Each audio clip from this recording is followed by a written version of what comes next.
যেহেতু ইতিমধ্যে পুৱাই সেই খবৰটো বিয়পিল আৰু পুৱাই সেই খবৰটো আসলতে যিটো লোমহৰ্ষক ঘটনা সংঘটিত কৰিছিল তিনি পাখণ্ডই আৰু নগাঁও আৰক্ষীয়ে তাৰে এটা পাখণ্ডক ধৰিবলৈ সক্ষম হৈছিল তফজ্জুল ইছলাম আৰু নিশা সেই তফজ্জুল ইছলামক লৈ ক্ৰাইম সিন ক্ৰিয়েচনৰ বাবে যেতিয়া আহিছিলে আহা সময়ত সেই তফজ্জুল ইছলাম পলাবলৈ চেষ্টা কৰিছিল আৰু পলাবলৈ চেষ্টা কৰোতে এই পুখুৰীটোতে পৰিছিল আৰু এই পুখুৰীটোতে পৰি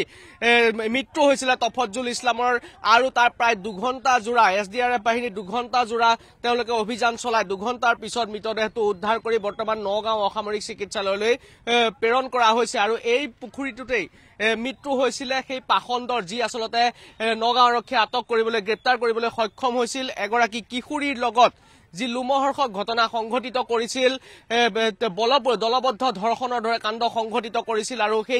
সেই কিশোৰীগৰাকী এতিয়া চিকিৎসালয়ত আছে গতিকে তফজ্জুল ইছলামক লৈ যেহেতু নিশা এই স্থানলৈ আহিছিল তেওঁলোকে ক্ৰাইম সিন কেনেদৰে সংঘটিত কৰিছিল সেইসমূহ আসলতে বৰ্ণনা কৰিবৰ বাবে আহিছিল আৰক্ষী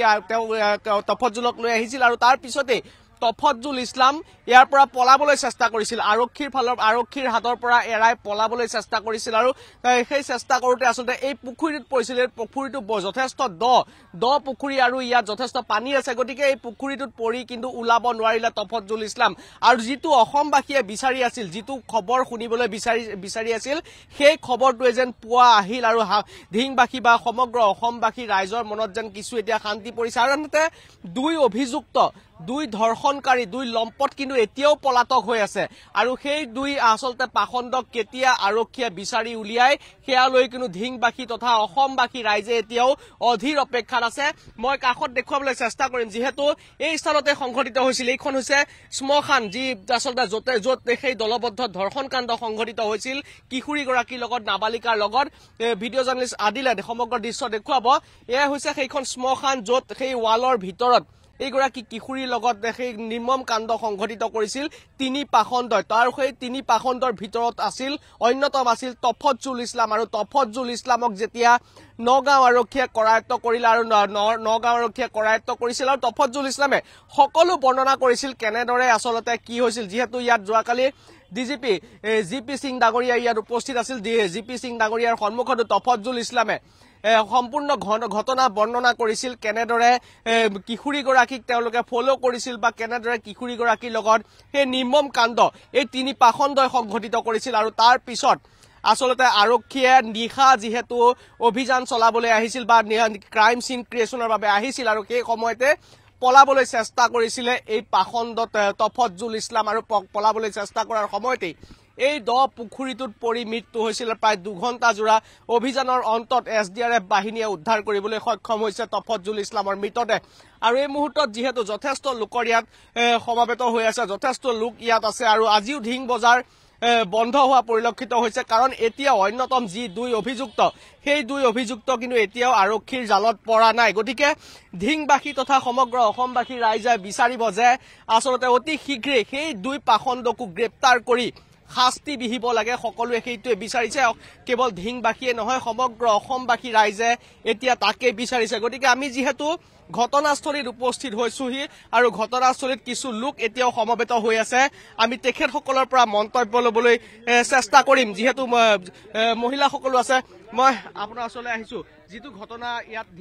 সংঘটিত হৈ গ'ল তাৰ পিছত যিটো প্ৰথম যিটো অভিযুক্ত তফজ্জুল ইছলাম ইতিমধ্যে মৃত্যু হৈছে কি ক'ব হয় আমি মৃত্যু হৈছে গম পাইছো দেখিছো ডেড বডি লৈ গৈছে ইয়াতে পৰি মৃত্যু হৈছে আমি ভাবো যে প্ৰতিবাদকাৰী হিচাপে আমি ভাবো আমি যিটো উৎসাহত প্ৰতিবাদ কৰি আছিলো যি দাবী কৰি প্ৰতিবাদ কৰি আছিলো তেনে নহলে আসলতে কি মৰিছে আমি জানিছো কিন্তু যি কষ্ট পাইছে ছোৱালীগৰাকীয়ে যি কষ্ট পাইছে তাৰ তুলনাত ধৰ্ষণকাৰীয়ে কিন্তু এক সাধাৰণ মৃত্যু পাইছে এক স্বাভাৱিক মৃত্যু পাইছে সি সাধাৰণভাৱে মৰিছে আমি বিচৰা নাছিলো যে সি সাধাৰণভাৱে মৰক সি আমি বিচাৰিছিলো যে ছোৱালীজনীয়ে যেনেকে ধৰ্ষণৰ সময়ত চিঞৰিছিল কান্দিছিল আমি বিচাৰিছিলো যে দানৱে সেই দানৱটোৱে তেনেধৰণৰ শাস্তি পাওক, কিন্তু তথাপিও সি মৰিলে আমি সুখী হৈছো আচলতে সি মৰাৰ কাৰণে। কিন্তু এইটোও কম যে বাকী দুই যি অভিযুক্ত, দুই যি অপৰাধী, সেই অপৰাধীৰ কঠোৰৰ পৰা কঠোৰ শাস্তি হোৱাটো আমি বিচাৰো। আৰু যেতিয়ালৈকে কঠোৰৰ পৰা কঠোৰ শাস্তি নিদিয়ে তেতিয়ালৈকে ধিং নাৰী সন্থাই আন্দোলন চলাই নিব, ছাত্ৰ সন্থা উদ্যোগত আন্দোলন চলি থাকিব। যেতিয়ালৈকে উচিত শাস্তি নাপায়, ধৰ্ষণকাৰীয়ে উচিত শাস্তি নাপায়, তেতিয়ালৈকে আন্দোলন চলি যাব, আমি চলাই নিম। আৰু আজিও ধিং বজাৰ বন্ধ থাকিব? হয়, ধিং বজাৰ বন্ধ থাকিব। চাওক, এইটো ধিঙত প্ৰথম কেছ নহয়, এইটো আমি গম পোৱাকে এইটো আচলতে ডাঙৰ কেছ হৈছে, কিন্তু ইয়াৰ আগতো ধিঙত 23টা কেছ আগতে হৈছে। স্প্ৰে চুৰে চুৰ কৰি ধৰ্ষণ কৰি থৈ গুচি যায় ঘৰতে, আৰু যেতিয়া তাৰ পুলিচ বিভাগক জনায়, আৰক্ষী বিভাগক জনায় যে এইটো এনেকুৱা হৈছে, তেতিয়া কয় কথাটো গাপ দি থৈ দিয়ক। এইটো ধিঙত এনেধৰণৰ কেছ আগতে হৈছে কাৰণে ধিঙৰ মহিলা জাগিছে, ধিঙৰ নাৰী সমাজ জাগিছে, আৰু নাৰী সমাজ জাগাৰ কাৰণে এতিয়া অপৰাধীক কৰায়ত্ব কৰিবলৈ সক্ষম হৈছে বা মৰিবলৈ সক্ষম হৈছে। কিন্তু আমি ভাবো যে বাকী যি দুই অপৰাধী আছে সিহঁতক কঠোৰৰ পৰা কঠোৰ শাস্তি দিয়ক, কঠোৰৰ পৰা কঠোৰ শাস্তি পোৱাটো আমি বিচাৰো। এয়া আছিল ৰাইজৰ খুব। আচলতে বিচাৰিছে যে এই যি মৃত্যু আছিল এই মৃত্যু সহজ মৃত্যু বুলি তেওঁলোকে কৈছে। গতিকে ভাবক কিমান ক্ষোভত থাকিলে এনে বাক্য প্ৰয়োগ কৰিব পাৰে, আৰু ইয়াতকৈ ভয়ানক মৃত্যু বিচাৰিছিল বুলি তেওঁলোকে উল্লেখ কৰিছে। গতিকে এই মুহূৰ্ততো যিহেতু এটা যি আচলতে তফজ্জুল ইছলামৰ মৃত্যু হৈছে, এটা যি আচলতে পাখণ্ডৰ মৃত্যু হোৱাৰ পিছত আন দুই অভিযুক্ত এতিয়াও আৰক্ষীৰ জালত পৰা নাই। কিন্তু আৰক্ষীৰ ফালৰ পৰা আমি যিহেতু জানিব পাৰিছো যে অতি শীঘ্ৰে হয়তো দুই পাখণ্ড যি আচলতে যুৱতীগৰাকী যি আচলতে কিশোৰীগৰাকীৰ লগত সেই ঘটনা সংঘটিত কৰিছিল, আন দুই পাখণ্ড অতি শীঘ্ৰে আৰক্ষীৰ জালত পৰিব। ইতিমধ্যে আৰক্ষীয়ে অভিযান চলাই আছে, বিভিন্ন ঠাইত অভিযান চলাই আছে। তেওঁলোকৰ যি গোপন সূত্ৰ থাকে, যি চৰ্চ থাকে, সেই চৰ্চৰ মতে তেওঁলোকে আচলতে সেই সমগ্ৰ অভিযানটো চলাই আছে। আৰু তফজ্জুল ইছলামৰ পৰা সমগ্ৰ ঘটনাৰ বিৱৰণী লোৱাৰ পিছত আৰু তেওঁলোকৰ আচলতে আন যি দুই পাখণ্ড আছিলে, যি নিৰ্মম ঘটনা সংঘটিত কৰিছিল, সেই দুই পাখণ্ডৰ পৰিচয় আৰু সেই দুই পাখণ্ডৰ অৱস্থিতি সন্দৰ্ভে জ্ঞাত হোৱাৰ পিছত আচলতে তফজ্জুল ইছলামক লৈ আহিছিল এই ঠাইলৈ ক্ৰাইম চিনৰ বাবে। গতিকে আন দুই অভিযুক্ত যে অতি শীঘ্ৰে জালত পৰিব সেই কথাটো নিশ্চিত। কিন্তু ৰাইজে আচলতে বিচাৰিছে যে এই মৃত্যু ইমান সহজ নহওক, সেই মৃত্যু কঠিন হওক, যাতে এগৰাকী কিশোৰীয়ে যিদৰে আজি চিকিৎসালয়ৰ বিচনাত ছটফটাবলগীয়া হৈছে, আৰু সেই যাতে সেই যিকেইটা পাখণ্ডই এইগৰাকী কিশোৰীৰ লগত এনে কাণ্ড সংঘটিত কৰিলে, যাৰ বাবে আজি চিকিৎসালয়ৰ বিচনাত থাকিবলগীয়া হৈছে, সেই আন দুই যি পাখণ্ড জীৱিত আছে, সেই দুইটাৰো যাতে মৃত্যু অতি কঠিন হয় তাকে বিচাৰিছে। গতিকে এই মুহূৰ্ততো বহু লোক সেই পুখুৰীটোৰ পাৰত সমবেত হৈ আছে। আৰু এই মুহূৰ্তত যিহেতু এটা কথা ক'ব লাগিব যে আৰক্ষীৰ ফালৰ পৰা যোৱা কালিয়ে স্পষ্টীকৰণ দিয়া হৈছিল যে ইতিমধ্যে আচলতে সকলো অপৰাধী, তিনিওটা অপৰাধী আচলতে ধৰা পৰিব। গতিকে আৰক্ষী যিহেতু এগৰাকী প্ৰথম আচলতে এটা ধৰ্ষণকাৰীক আটক কৰিবলৈ সক্ষম হৈছিল তফজ্জুল ইছলাম, তাৰ পিছত তফজ্জুল ইছলামৰ মুখৰ পৰা সকলো স্বীকাৰোক্তি লৈছিলে, আৰু আনকি ডিজিপি গৰাকীও আহি ধিঙত আহি উপস্থিত হৈ তেওঁলোকে আচলতে ভাষ্য সংগ্ৰহ কৰিছিল বা সমগ্ৰ ক্ৰাইম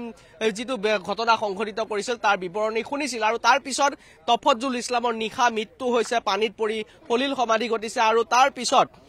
যিহেতু আন দুই আচলতে অভিযুক্ত আছিল, সেই দুই অভিযুক্তক আৰক্ষীয়ে কেতিয়া বিচাৰি পাব আন এক প্ৰশ্ন হৈ উঠিছে। গতিকে এই মুহূৰ্তত যিহেতু আৰু স্থানীয় লোক আছে, মই তেখেতসকলৰ লগতো কথা পাতিবলৈ বিচাৰি মই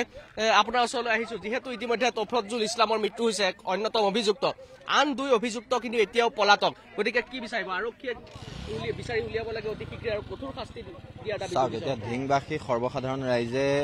ঘটনাটো সংঘটিত হোৱাৰ পিছতে ধিং আঞ্চলিক ছাত্ৰ সন্থা, ধিঙৰ নাৰী সমাজ, ধিঙৰ ব্যৱসায়ী সন্থা তথা ধিঙৰ সৰ্বসাধাৰণ ৰাইজে স্বতঃস্ফূৰ্তভাৱে প্ৰতিবাদলৈ ওলাই আহিছে, বন্ধৰ দৰে কাৰ্যসূচী ঘোষণা কৰি ৰাখিছে। গতিকে এই ক্ষেত্ৰত আৰক্ষী প্ৰশাসনে গুৰুত্ব দিব বুলি আমি আশা ৰাখিছোঁ, কাৰণ আৰক্ষী প্ৰশাসনক আমি ধন্যবাদো জনাইছোঁ আৰু ধিক্কাৰো জনাইছোঁ, কাৰণ এগৰাকী অপৰাধীক তেওঁলোকে তাৎক্ষণিকভাৱে কৰায়ত্ব কৰিলে, আৰু যিগৰাকী অপৰাধীক তদন্তৰ খাতিৰত লৈ আহোঁতে তদন্ত কৰাৰ সময়তে তেওঁলোকে আৰক্ষী প্ৰশাসনক গতিয়াই পেলাই তেওঁলোকে পুখুৰীত জাপ দিলে। এইটো এটা ধিংবাসীৰ বাবে সুখবৰ। কেতিয়াবা যে আৰক্ষী প্ৰশাসনক গতিওৱাটো যে ৰাইজৰ বাবে হাঁহিৰ কথা হৈ আহিব, সুখবৰ হৈ আহিব, এইটো কোনেও কল্পনা কৰা নাছিলে। আমি আদৰণি জনাইছোঁ এনেধৰণৰ গতিওৱাক, কিন্তু আমি আদৰণি জনাওঁ। গতিকে আমি আশা কৰিছোঁ যি দুগৰাকী অপৰাধী এতিয়াও মুক্ত আকাশৰ তলত আছে, এই দুগৰাকীকো অতি শীঘ্ৰে কৰায়ত্ব কৰিব লাগিব। আৰু প্ৰতিবাদথলীৰ পৰা ৰাইজৰ যি শব্দ গুঞ্জৰিত হৈছিলে যে অপৰাধীৰ শাস্তি আমি ভিডিঅ'গ্ৰাফী হিচাপে চাব পাব লাগিব, আৰু সেই দাবী আমি প্ৰশাসনক এক্সট্ৰাকে বিচাৰিবলগীয়া হোৱা নাই। পুৱাই বিচনাৰ পৰা উঠিয়ে প্ৰতিজন সৰ্বসাধাৰণ নাগৰিকে নিজৰ স্বচক্ষে তেওঁৰ মৃতদেহ দেখিবলৈ পাইছে অপৰাধীৰ। গতিকে কোনো মানুহৰ মৃত্যুত হাঁহিব পৰা ক্ষমতা ধিংবাসীয়ে প্ৰথমবাৰৰ বাবে পাইছে। গতিকে বাকী দুগৰাকী অপৰাধীৰ ক্ষেত্ৰতো আমি এইটোৱে কামনা কৰিছোঁ। আচলতে এই আকৌ এক গুৰুত্বপূৰ্ণ কথা কৈছে যে কোনোবা মানুহৰ মৃত্যুত প্ৰথমবাৰৰ বাবে ধিংবাসী আহিছে কাৰণ ভাবক কিমান ক্ষোভ আছে কিমান যন্ত্ৰণাত আছে এইসকল লোক যিসকল লোকে তেওঁলোকৰ নিজৰ এগৰাকী কিশোৰীক আচলতে এনেধৰণৰ দৰ্শনৰ দৰে ঘটনা সংঘটিত কৰিছিল যিগৰাকী কিশোৰী এতিয়া চিকিৎসালয়ৰ বিচনাত থাকিবলগীয়া হৈছে আৰু এই মুহূৰ্ততো যিহেতু এই পুখুৰীটোৰ পাৰত বহু লোক উপস্থিত হৈছে কাৰণ তফজ্জুল ইছলাম যিটো আন এটা অন্যতম ধৰ্ষণকাৰী আছিল অন্যতম অভিযুক্ত সেই তফজ্জুল ইছলামৰ পুৱতি নিশা এই পুখুৰীটোতেই মৃত্যু হৈছিল আৰু পুৱা ইতিমধ্যে তেওঁলোকে দাবী জনাইছিল যে ধিংবাসী ৰাইজে দাবী জনাইছিল যে এই অপৰাধীৰ শাস্তি তেওঁলোকে স্বচক্ষে প্ৰত্যক্ষ কৰিব বিচাৰে আৰু সেয়া যেন কাৰ্যত হৈ উঠিল আৰু পুৱাই তফজ্জুল ইছলাম যিটো ধৰ্ষণকাৰী আছিলে তাৰ মৃতদেহ ৰাইজে স্বচক্ষে প্ৰত্যক্ষ কৰিছে গতিকে ধিংবাসী ৰাইজ কিছু সান্তনা পাইছে যদিও আন কিন্তু দুই অভিযুক্ত যি অভিযুক্ত আছে সেই দুই অভিযুক্তৰো আচলতে মৃত্যু তেওঁলোকে প্ৰমাণ তেওঁলোকে যি শাস্তি সেই শাস্তি স্বচক্ষে প্ৰত্যক্ষ কৰিবৰ ইচ্ছা আছে বুলি জনাইছে গতিকে আৰক্ষীয়ে এই দুই অভিযুক্তক কেতিয়া বিচাৰি উলিয়াই কি ব্যৱস্থা গ্ৰহণ কৰে বা ক'ত আছে সেই সন্দৰ্ভত কি আচলতে তেওঁলোকে সম্ভেদ লাভ কৰিছে আৰক্ষীয়ে কি সম্ভেদ লাভ কৰিছে বা কেতিয়া সেই দুই অন্যতম অভিযুক্তক গ্ৰেপ্তাৰ কৰিবলৈ সক্ষম হয় সেয়া কিন্তু ধিংবাসী তথা অসমবাসী ৰাইজে আৰক্ষীৰ ওপৰত সম্পূৰ্ণ নজৰ ৰাখিছে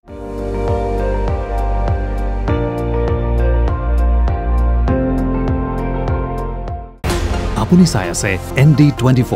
সৰ্বশ্ৰেষ্ঠ নহয় সৰ্বোত্তমৰ দৌৰ